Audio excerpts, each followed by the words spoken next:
Yeah, welcome to this video round 7 coverage of the Supreme Masters 2013, or simply the Norway 2013 Super Tournament, as I had started to call this tournament in the first couple of videos, and I'll stay with that now. Yeah, round 7.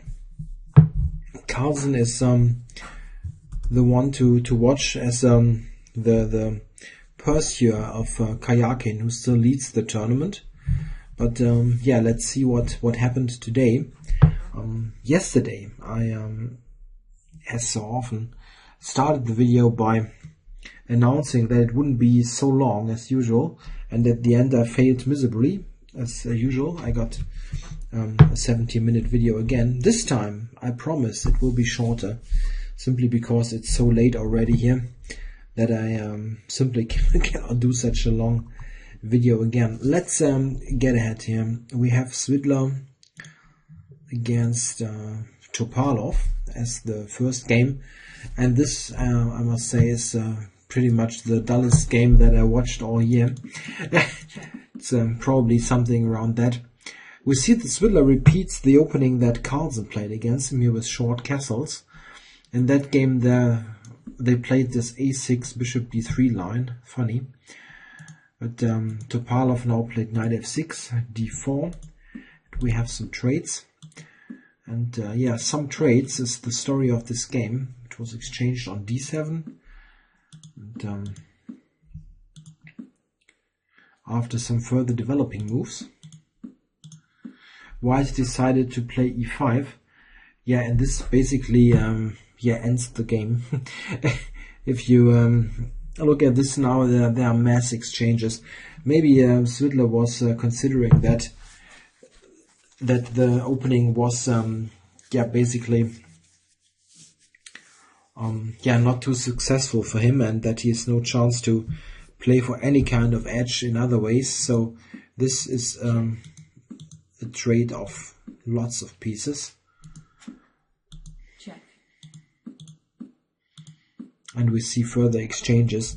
Yeah, black now, of course, if you look at this now, he cannot take on c2 because you've got this coming, and this gets very annoying. Or rook c7, it's probably better even.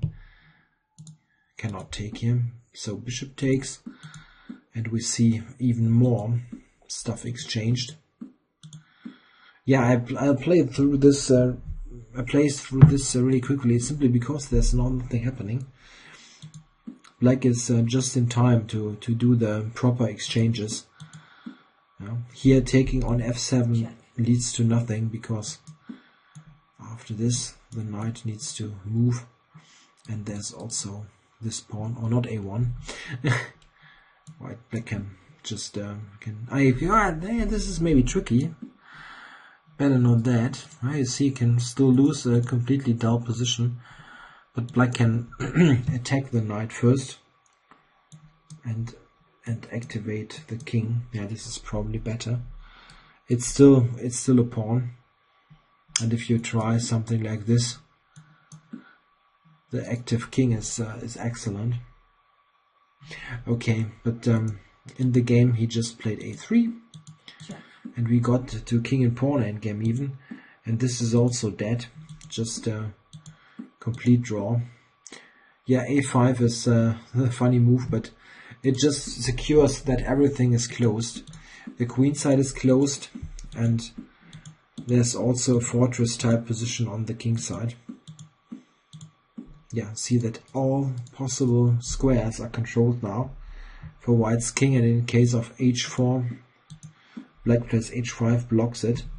Yeah, now black only needs to stay within this area and watch the b-pawn, the kind of position where you really can grab any, I don't know, 3-year-old and tell him briefly, yeah, you put this there, and then you draw against the 6-time Russian champion. Okay, so very, very dull game. Let's not waste any more time with that, and switch to Wang Hao against Aronia, which was slightly more exciting, but not much, to be honest. We had a flank opening with knight f3 g3, a Reti opening, This is quite similar to what I play myself sometimes as white.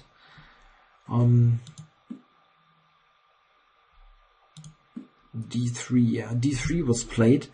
In fact, in this position, when I'm white here, I immediately exchange here on D5 and then play D3, something like that. This is what I play, because I don't like what happened in the game. Aronian now captured on C4, which is not particularly great for black, but it's really dull. Got the D file open now, and yeah, this is an interesting try even for Wang Hao. You got the D file open now, and black can easily play C6 and E5 sometimes, or just C6 and stay. White has a hard time to make any progress. So knight H4 is in fact interesting because it plans this attack on the bishop, and this was a nice counter maneuver, attacking the knight. Black didn't want to obviously drop this back and allow white to take, so that white at least has got the two bishops, but also that position shouldn't be anything great for white. This is even better, probably, attacking the knight and just drop back and bishop g6, so you preserved your bishop. And black even plays with f6 to make sure to keep this piece, or to get a good foothold in the center. You can drop here if you want, but you can also prepare e5, and black's got a good knight on c5. This is also not doing so much. In fact, if you look at this, they exchanged a couple of pieces here.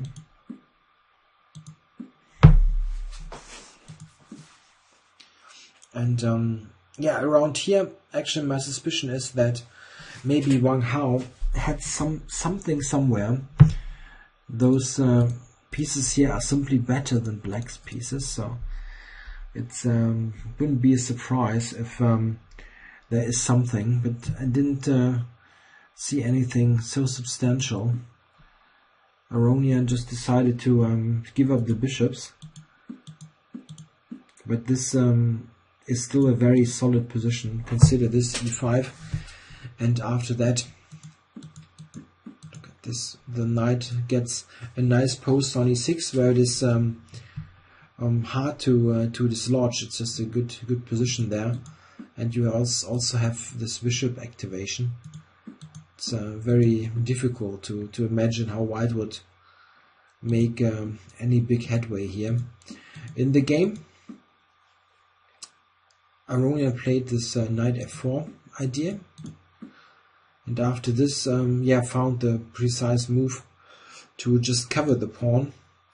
But after this we had a repetition now with this. Check. Yeah, could white play on here? What about rook to d6? Yeah, the problem is this is really very weak. Black can get very good counterplay with rook e3 to attack that. And if white tries to cover, check, this even something like this possible. It's even mate. Okay, this is not forced. White doesn't need to be in a mating net, but can easily imagine black being better if you're not careful. There are so many pawns on light squares. It's from a structural point of view, black is very much okay.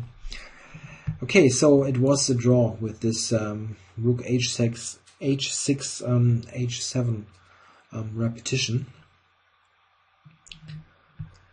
Okay, the next game is Rajabov against Anand, and to be honest, I was a bit shocked by this game. It's quite apparent that if you look at the candidates tournament, starting from the candidates in mid-March to the beginning of April and until now, Rajabov is in pretty a terrible shape. I mean, he lost like 50 rating points in the process, and he's about to lose even more in this currently running tournament. Yeah, he is playing against Anand, who's also maybe not in super ultra great shape, but just have a look at this game. We get a Catalan opening with c5, and now it is pretty much clear that the only way forward for white is castles. And after knight c6, white can choose between various moves. If you want to play it safe, you can always just take here and try to play for a very small edge. But Rajabov played in a different manner. He played queen a4 check, tried to get the pawn back immediately. To me, to be honest, it looks like like the attempt of a person who wants to really get a simplified, easy game and not solve any difficult problems, or not even trying to do something active. Bishop b7, that's logical, queen takes, and bishop to c6. I think a very nice setup for black now. If you look at this, castles, knight d7, knight c3, and rook c8. So black has got a very harmonious position. Especially important in this regard is the bishop on c6. The usual problem for black in the Catalan is the bad bishop on c8, opposed to white's great bishop on g2, and here black easily got in bishop d7 to c6, putting it on the long diagonal without any other problem that black might have. It's just a good bishop that is an even counterpart to the g2 bishop. Yeah, black certainly doesn't have any problems. But now we see that the first couple of strange moves being played by Rajabov. He played bishop e3, and I'm not sure that this is a great idea. Black now has got in b5 with the tempo, and this already wins some time for black. The problem is if white takes with this, there's knight b6 attacking the queen, and where do you go now? Go here, it's c4, and it is trapped. Or trapped is the wrong word. The queen is attacked, and it's a double attack actually. Black winning a piece.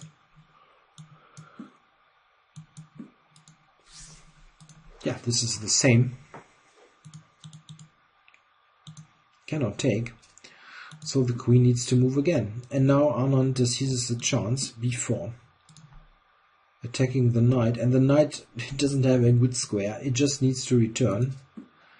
And this is followed by c4. So black won lots of tempi, b5, b4, c4, all with a tempo. And in the meantime has expanded nicely on the queen side. You can now even easily imagine that those two pawns against the b2 pawn will form a pass pawn in the near future. And what was white doing in the meantime? Knight to c3 and all the way back. So it's a really bad opening result for Rajabov. It's hard to understand what he's doing. He really is out of shape for whatever reason. I have no idea or inside information what's going on there, but he's really playing in a strange manner. Yeah, here it's just a question how big black's edge already is. Here Anand could have played in various ways. He could also have played just a5, protecting the pawn on b4. But this is what he played is also fine. I would be probably a bit reluctant to play that because it feels like this knight gets a good square again. But this is not really a problem. We see in the game that black's got two knights who can challenge a knight on c3. And there's even knight a4 sometimes, attacking b2. So this is a fine setup.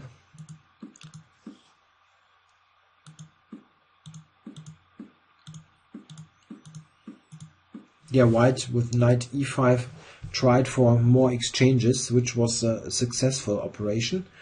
You exchanged more pieces, but the pressure is still there. Black's got this potential 2 against 1 pawn. Just need to remove the c3 bishop, which is easily possible. and it's not clear what white's plan is. Theoretically something in the center, because you've got two center pawns against one, but it's very far off to see that anything's happening there. F5 is a good move. It prevents e4 simply. White theoretically can play e4, but have a look. Where is this piece now going? It's hard to, you can't really allow black to take, and it's a problem now. If you drop it back,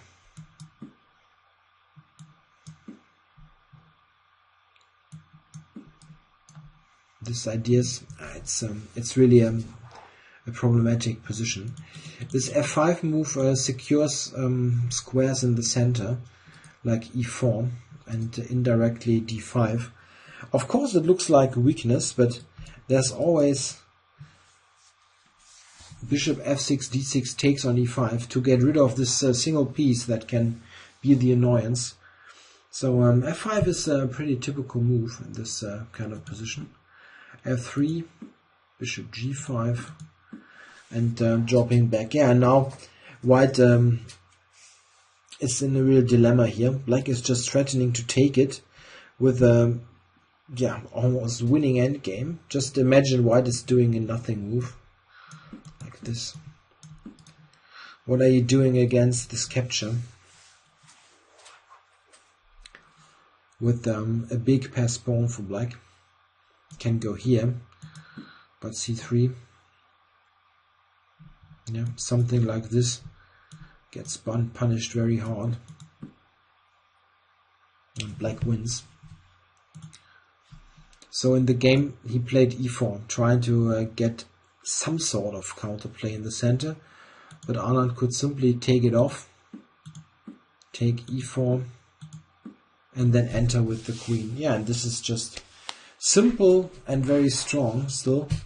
f3 hangs,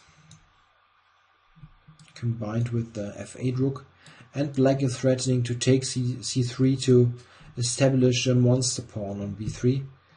Only move is attack of the queen, and queen d5. Yeah, and it's a nice position. f3 is threatened, and you've got this idea. Queen e1 and rook d8. And rook d8 is one of those, not too spectacular but strong moves, and not so easy actually. It's, the thing is, if you look at this, it looks like black has a useful position of queen and rook against the f3 pawn, and white seems somehow tied up a bit to this pawn. So you maybe don't consider to move the rook away from f8, but in fact this is a good idea. What black is trying to do is to get entry squares on d2 or possibly on d3 at some other stage. So you use the rook on the open file actually, not on the semi-open file. And after this it's basically white breaking down. Rook c1, and now strong move again, queen to b5, and this makes this clears the way for the rook to enter on d3, where it attacks c3 and e3. It's very hard to tolerate such a rook. Black can even then double on the d file, and white is pretty much stalemated. It's very hard for him to make any meaningful moves.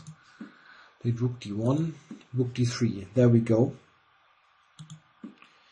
Took it. Yeah, now black threatening to just grab c3, so move the bishop away, and black won this pawn.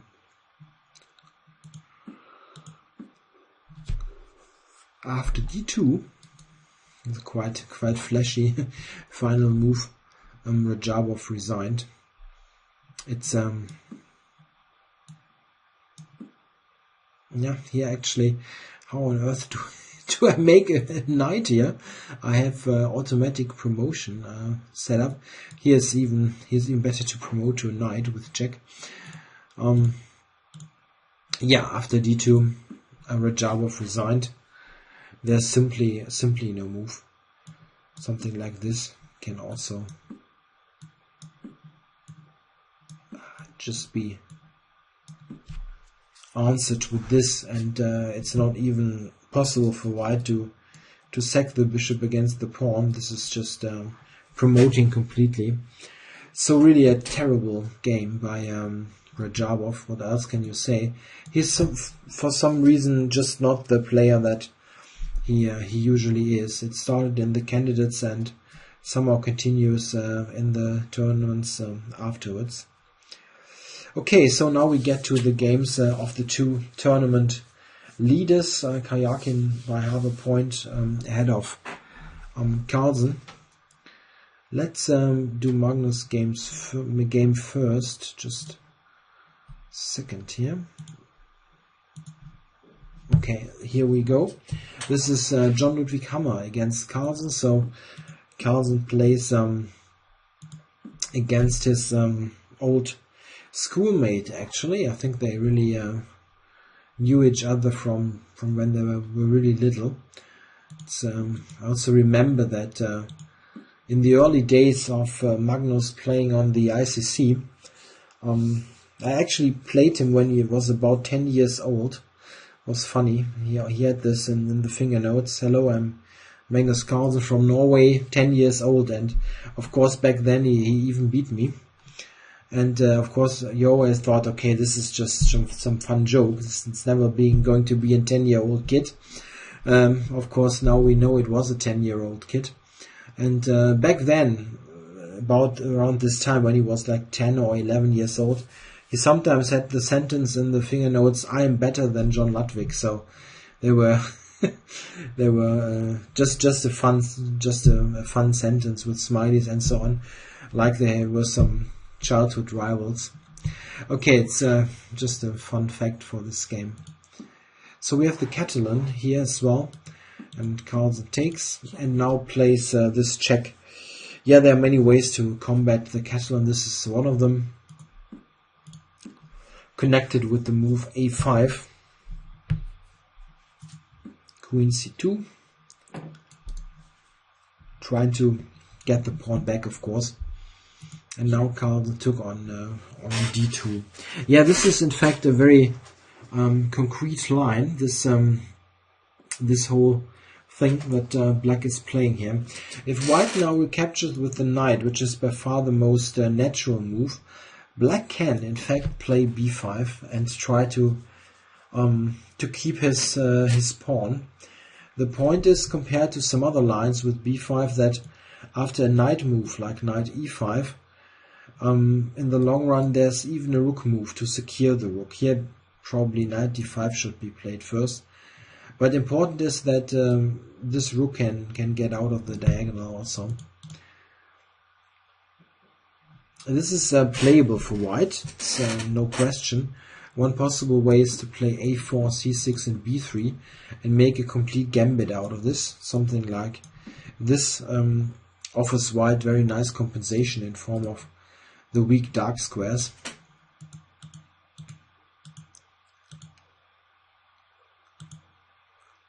Yeah, lots of players want to avoid this b5 scenario and play queen takes d2. This is also what Hammer played here. And this has a fun idea.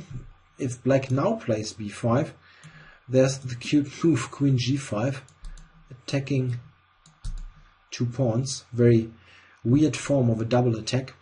And in fact, Black can play castles and sacrifice this. It's bishop a6. I'm not sure. Yeah, this is what I want to say is this is a valid way to play for both sides, and it's considered to be about equal. In the game, however, Carlsen played just c6, probably trying to prepare b5. So Hammer went a4, and now knight to e4. Yeah, this is an interesting move. I was a bit surprised by this. I think this here only has got the idea to get rid of one pair of minor pieces when White needs to spend 2 moves to get the pawn back. Black makes sure that one knight is exchanged. We see that check. This happened, and now this knight has got a nice post on b4. Yeah, at first you think, okay, maybe white is better. Look at this bishop on c8, it's not great. But one thing that black can always do, and in fact he did so, here you can play b6 and bishop a6, and at the end there is the idea c6 to c5, and if black managed to get that in, it will be completely equal, probably. And then the game, in fact, we have some more exchanges coming. Yeah, c5, black opens up the center, but now we get some trades.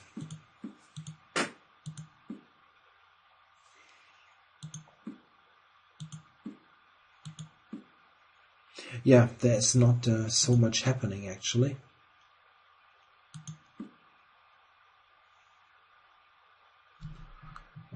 Let me switch to my notes. Okay, bishop f1, rook to c8. Yeah, here's a critical point of the game. I think in this position, Hammer maybe could have wrapped up the game to a draw. But maybe, now that I look at the clock times, I only did this now, Carlsen really was down on time, surprisingly. He rarely gets low on time, but here it seems he did. Okay, what I'm trying to get at is that knight to f5 now would be a very good try to simplify the game down to a draw. Black needs to do something here. He's attacked g7. This is not on, at least f5 falls, not more. There's just one move, knight back to f6, and after this white can just take here. Check. After rook takes, there's check. Something like this happening with further exchanges and a complete draw like this.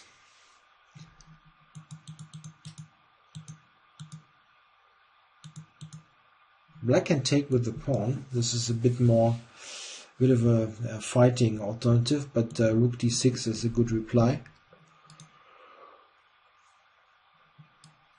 What's black supposed to do? Can take on e2. We want. No, can try that.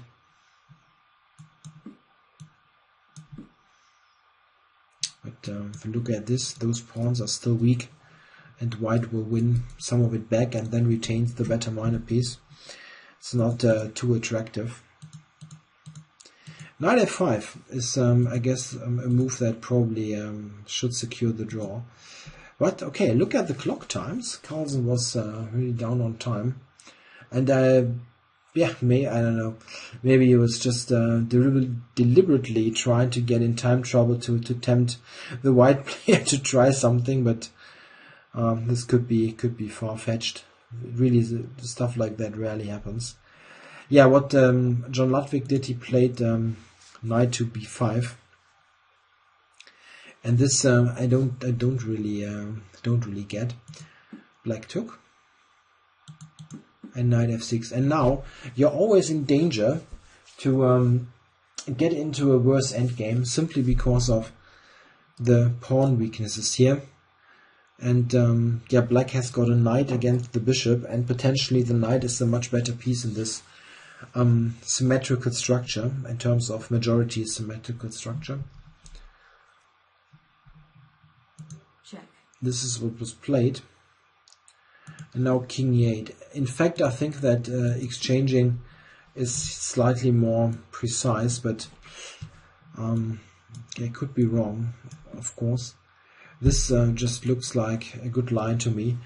White can play e4 here. Or I could have played e4 if this would have happened, but something like this.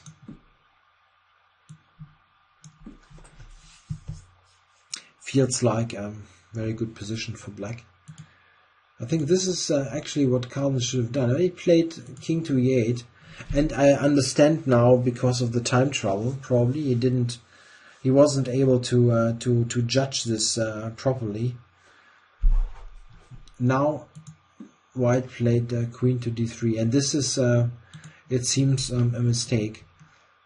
The more active move, bishop to g2, was better. This is just threatening bishop c6 winning, and it's not so clear what black should do. One thing I must show is that this, in fact, can be answered by king h2.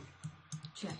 This looks incredibly stupid, but what is black going to do now? At the end of all this, there's still b6 hanging, and if this falls, the b pawn supported by the bishop will be very strong. I'm not sure how black is going to try to play for a win here. Can easily backfire if you're not cautious. Bishop g2 now was a stronger move, but he played queen to d3, and now this is really typical. Even with not much on the clock, it's a sort of a technical position, and now Magnus plays very, very strong moves. Simple but strong. Queen d5. This gets the queens off. No way to avoid the trade now. White took, and now he even took with the pawn. This is also a strong decision. Not with the knight. The knight on d5 doesn't have it doesn't have good stability. It can always be kicked by e4 or some moves, or bishop g2. And this is just very strong now. Black controls the only open file. It's just that simple, and b5 and b2 are weaknesses. There's even this idea, after a possible rook trade, that black attacks b5 with the king. Very critical now for white. He went e4, probably trying to complicate matters and irritate black, but it really didn't work out. Played the rook c2, just ignoring this. I think with a bit more time on the clock he would have taken here, because there simply is no big play for white. e4 is really a bit of a bluffing move. This is possible. It needs to be checked, but it is not dangerous. Something like this. Check.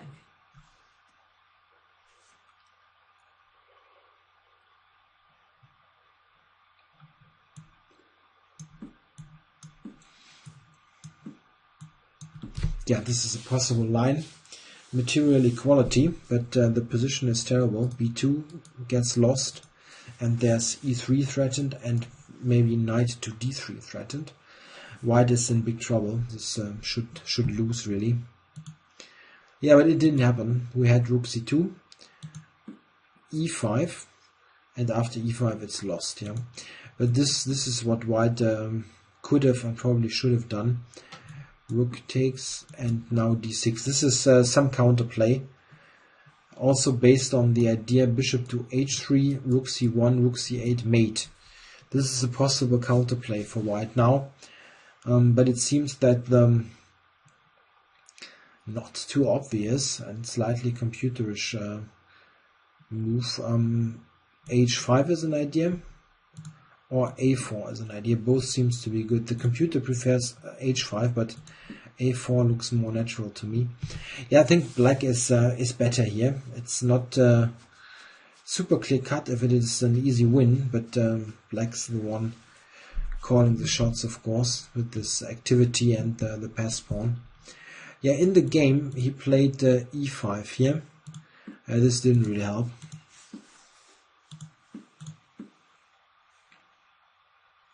Yeah, I cannot exchange rooks. Drop back, and now the a pawn. Check. Check. Yeah, black needs to stand this. Couple of checks, but it's not particularly threatening. And after, yeah, king takes d5. Yeah, John Ludwig Hammer resigned. There's simply nothing to do. If you take here, then the e pawn is actually promoting already. We have a somewhat funny case where this bishop, which is usually the the biggest, best, greatest piece in the Catalan is in some small way dominated by the knight. Yeah, a win for Carlsen again. He's now scored his third consecutive win, including the one against his main rival in this tournament, Kayakin. He also beat Hammer here today and is still in the hunt, no matter what Rajabov, Kayakin plays in his game. Okay, so the Kayakin game, let's have a look at this. And he's playing Nakamura. So Nakamura, yeah, has got the chance now. With a win as black, he would be on an even score with Kayakin. Okay, here we go. So we've got a Sicilian Najdorf with bishop g5. So Kayakin goes for the sharpest move that can easily lead to very complicated battle, but it's also a move where white has many options to play for forced draws if it suits him. Nakamura plays knight b to d7. This is slightly, yeah, it's a line. Let's start the sentence some other way. It's a line that it's currently a fashionable line, but it was for a very long time considered to be very risky because black delays his kingside development. But it's playable of course. Queen to e2. This is getting more popular in recent times. It was also the reply of Hu Yifan, who played against Arndt in Wijk aan Zee early this year. Queen e2, of course, prepares long castles and wants to support this quick push in the center. g6. This is uncommon. Normally black switches back to ideas with e6 or even e5. g6 is somewhat curious. f4. This is all standard looking Sicilian stuff, but I think it's a very uncommon or even new position. Here Kayakin played the, for me, somewhat surprising move g3. I wouldn't have really thought about developing the bishop here. Of course it's sensible, you develop this piece and so on. I probably was more inclined to play something aggressive like that. I don't know, maybe this is how Nakamura would have played if he had white. Don't know. Okay, but g3 is not a bad move at all. It's just a bit slow.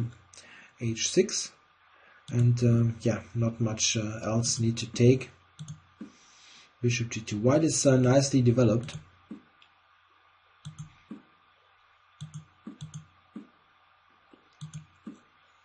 Yeah, the exchange and now castles. Yeah, if you ask me, I like white in this position.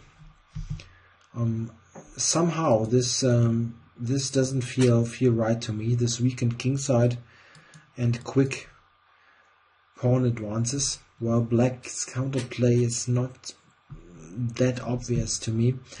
It's probably a matter of taste somewhat. Of course, I would prefer to be white here, but probably a matter of taste.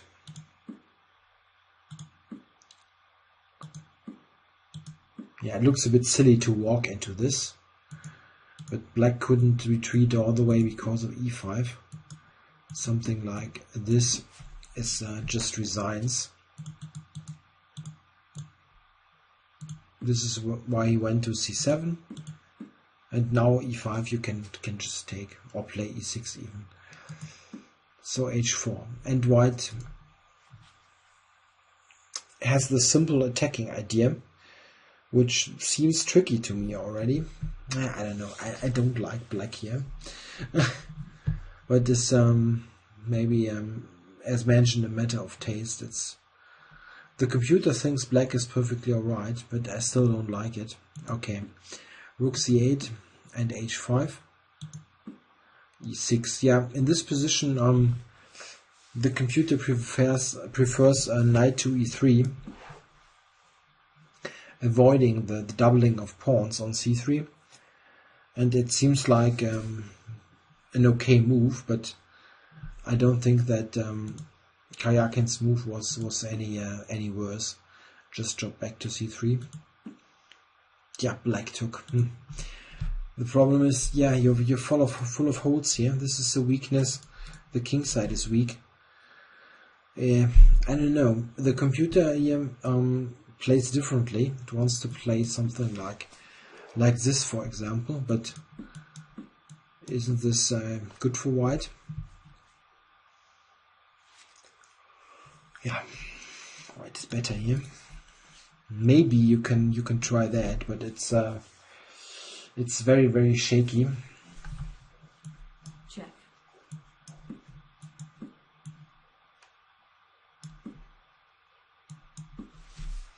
This is possible, and if anybody, yeah, white is better. Nakamura took. I mean, in fact, what he did wasn't so terrible. It's just when I say I don't like the position, this is much of personal preference as well. Queen f6 takes, and at first you think, oh wait, this is an important pawn, right? Isn't white winning?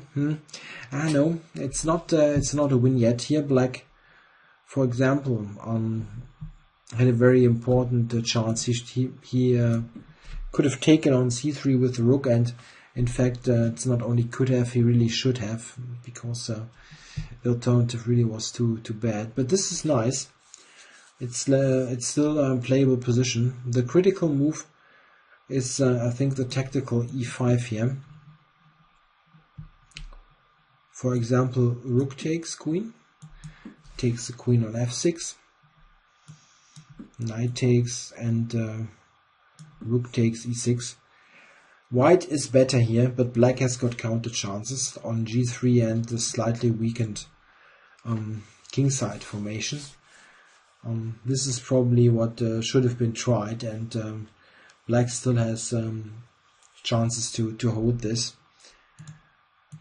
In the game, knight e5 was played, and this is really a rather big mistake.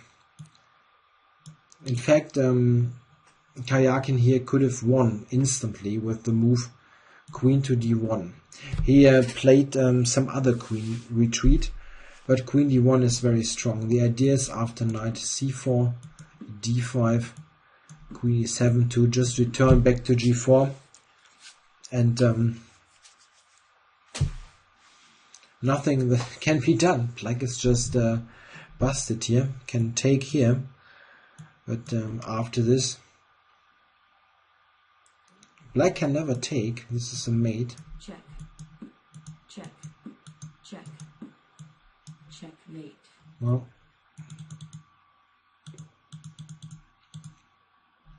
so after the capture on d6 here, black actually needed to let this pawn live. This is also toast. Queen d1 was somewhat stronger, but Karjakin played queen to h1. It's not bad as well. This is hanging, and well, the general kind of position is simply bad for black. Okay, knight moved, and then e5. This is strong. And rook d4 back. This is now a matter of technical play in some way, and Karjakin first centralizes and doubles on the d file, so that rook d7 is a possibility. Yeah, in fact, white can sacrifice a piece here, threatening this in the process. Black took.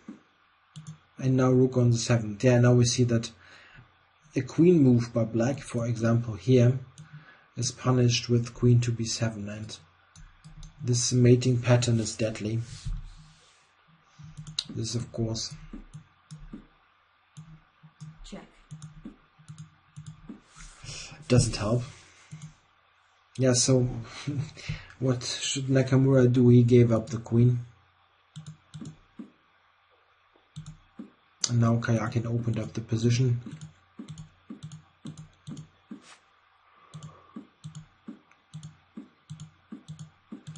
Yeah, it took a while. Maybe he had some more forcing way, but it is just a win. If you want, you can look at this a bit more deeply, but there's really not much to comment on. White won the queen for the 2 pieces and picked up lots of pawns. Check. This Check. is here still Check. Check. the result of all this, basically. Check. I didn't even know that they played so many moves. Check. Check. Wow. Check. Nakamura really played on for a long time. Okay, here. Okay, you can. If everything else fails, you can still just take the pawn and win this position. So another win for Karjakin, who looked a bit shaky with the loss to Carlsen, but he's back on track here, winning an important game against Nakamura.